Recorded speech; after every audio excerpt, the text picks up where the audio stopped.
Selamat pagi, Daily Wisdom hari ini bersama dengan saya, Pendeta Emeritus Andreas Gunawan. Tema yang akan saya sampaikan kepada para pemirsa adalah isoman, isolasi mandiri. Nah, saya tidak sedang berbicara tentang saudara-saudara kita yang kena COVID dan saat ini isoman di rumah sakit maupun di rumah masing-masing. Tetapi isoman yang saya maksud di sini adalah isoman yang dipakai oleh Tuhan Yesus terhadap seorang yang bernama Saulus. Nah, untuk jelasnya saya akan membacakan Kisah Para Rasul 9 ayat 8 dan 9. Kisah Para Rasul 9 ayat 8 dan 9 begini bunyinya. Saulus bangun dan berdiri, lalu membuka matanya, tetapi ia tidak dapat melihat apa-apa. Mereka harus menuntun dia masuk ke Damsyik. 3 hari lamanya ia tidak dapat melihat, dan 3 hari lamanya ia tidak makan dan minum. Saudara, Saulus itu dikenal seorang penganiaya dan pembunuh umat Tuhan pada awal-awal gereja berdiri. Nah, dalam perjalanan ke Damsyik untuk membunuh orang-orang Kristen di sana, dia dicegat oleh Tuhan Yesus. Dan saat itu dia melihat sinar yang terang, Saulus rebah, dan dia sudah tidak bisa melihat lagi matanya, alias buta. Kemudian dituntun. Nah, selama di Damsyik itu dikatakan dalam firman Tuhan, 3 hari lamanya dia buta, 3 hari lamanya dia tidak makan dan minum.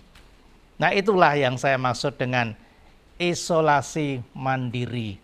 Namun yang dipakai Yesus adalah isolasi mandiri secara rohani yang akan membawa seseorang mengalami titik balik pertobatan. Nah, isoman rohani cara Yesus ini kadang-kadang juga dipakaikan kepada kita. Dipakaikan kepada orang-orang yang dipilih Tuhan.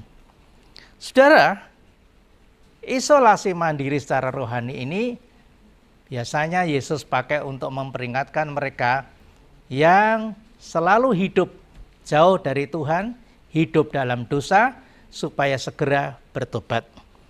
Ada cara yang Tuhan Yesus kenakan dalam rangka isolasi mandiri secara rohani.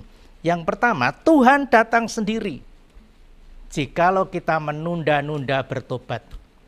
Betapa Tuhan Yesus melihat penderitaan umatnya, dianiaya, dibunuh. Sudah disabari, tetapi Saulus tidak juga bertobat. Oleh sebab itu, Tuhan datang sendiri mencegat Paulus ketika dia akan membunuh banyak umat Tuhan di Damsyik. Nah, di sanalah terjadi titik balik ketika Saulus buta 3 hari, dan dia tidak makan dan tidak minum selama dia mengalami isolasi mandiri secara rohani itu. Nah, saudara, demikian juga kalau kita menunda-nunda bertobat dari cara hidup kita yang sia-sia, yang jauh daripada Tuhan, maka yang terjadi adalah Tuhan mengizinkan shock terapi itu terjadi dalam hidup saudara dan saya. Oleh sebab itu segeralah kita bertobat. Cara Tuhan yang kedua adalah isolasi mandiri itu Tuhan minta supaya fokus.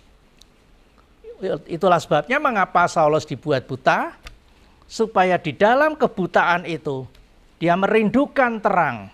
Supaya di dalam kebutaan itu dia lebih fokus, dia tidak melihat yang lain selain melihat Tuhan, yang selalu dia ingat-ingat ketika terang itu menyinari dia sampai dia rebah dari kudanya. Tuhan minta kita fokus dalam rangka isolasi mandiri secara rohani.